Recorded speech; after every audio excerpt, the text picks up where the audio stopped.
I'd like to show you one of my favorite Commodore 64 games. It's called Space Ace 2101. I would have shown you the cover art, but there isn't any. Okay, so let's fire up that emulator, and here we go, let's get it started. Welcome to Space Ace 2101. Here's some nice opening music, which proceeds on to the Blue Danube, and a demo as well. And it seems quite promising, until you realize it's basically the only music you'll ever hear in the entire game. Even so, it had a way of building up excitement, because this game had everything I could expect from a space adventure game, including shooting aliens, using tractor beams, tunnel codes, buying stuff from shops, interplanetary passengers, shield generators, well, you get the idea. As far as the story goes, you're this bounty hunter living in the newly colonized Mikan system that is under attack by hostile aliens, and it's your job to destroy the source of these ships, some kind of mass production line. So to start, you press anything between F1 and F8. I think it had something to do with difficulty levels, but I really can't see the difference. You start in orbit of the most hospitable planet, with the option to land or escape into outer space. It's not really much of a choice though, because you will find that you have very little fuel to start out with, so if you do go into space, you will run out of fuel and die pretty quickly.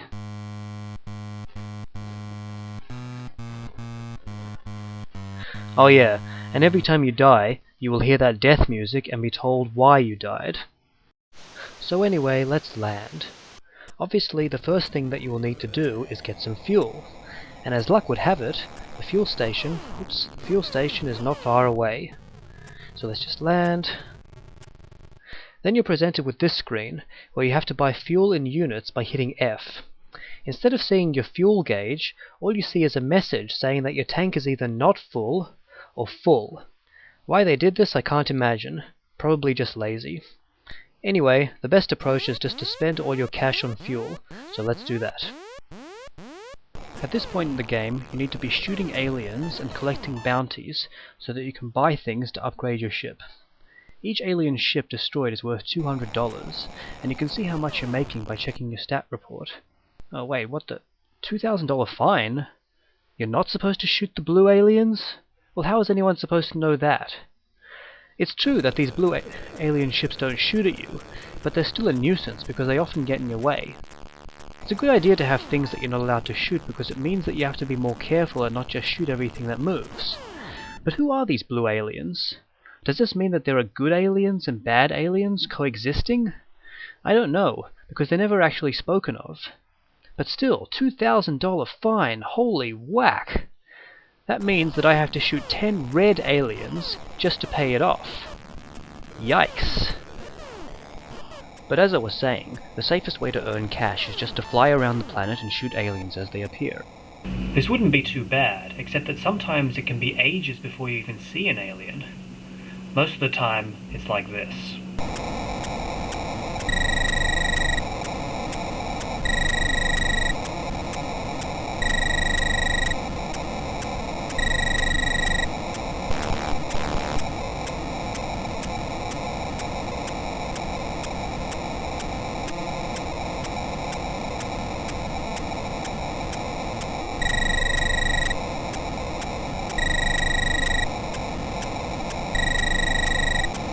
If you like, you can shoot those annoying little robot spies that fly past every few seconds just to break the monotony.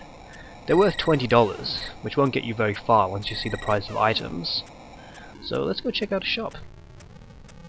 The first item is a laser booster. That's laser with a Z. Why would I need this if it only takes one shot to destroy an alien? We'll find out later. Next are shield units, absolutely critical for survival, and it should be the first thing you buy. If you have 2 shields, it means that when you get shot, you will still have a shield remaining and won't be so vulnerable. But each time you buy a shield, the price doubles, so if you want to have 6 shields, you'll need to fork out $62,000 in total. You'll eventually have to buy a Zadron bomb to destroy the production line, that's 50 grand there. And interestingly, you can actually buy fuel from shops, but not only will you not see a fuel gauge, you won't even tell you whether or not your tank is full, so you have to guess how much you need. So annoying. The tractor beam is another essential that you should get as soon as possible, because you need one to pick up friendly robot spies and fill in the tunnel code. You can't win the game without it. Here, I found a robot spy. Let's pick him up. There's my reward. And no tunnel code. Now, this thing is supposed to give you 1 digit of the 8-digit tunnel code, but not everyone does, which is very frustrating because they're hard enough to find as it is. We've covered fuel stations and shops. What about this LS? Well, it stands for landing station.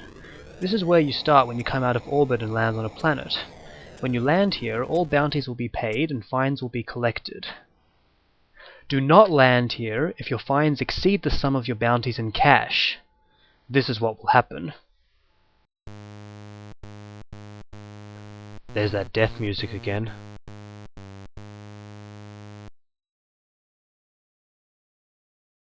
You were sacrificed to the aliens? You've got to be kidding me!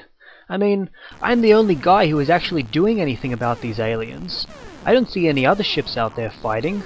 I make one little mistake, and they put my head on a pike. This is what our society has descended into? If that's the future, I want no part of it. So finally, let's look at ports. Here you can pick up passengers who will pay you to fly them to other planets. Once you get to the destination planet with the passenger on board, you must land at a port to collect your fee. Now, why they had to make a distinction between ports and landing stations, I don't know.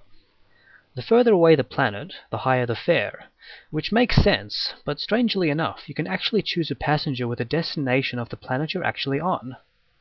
Okay, let's do it.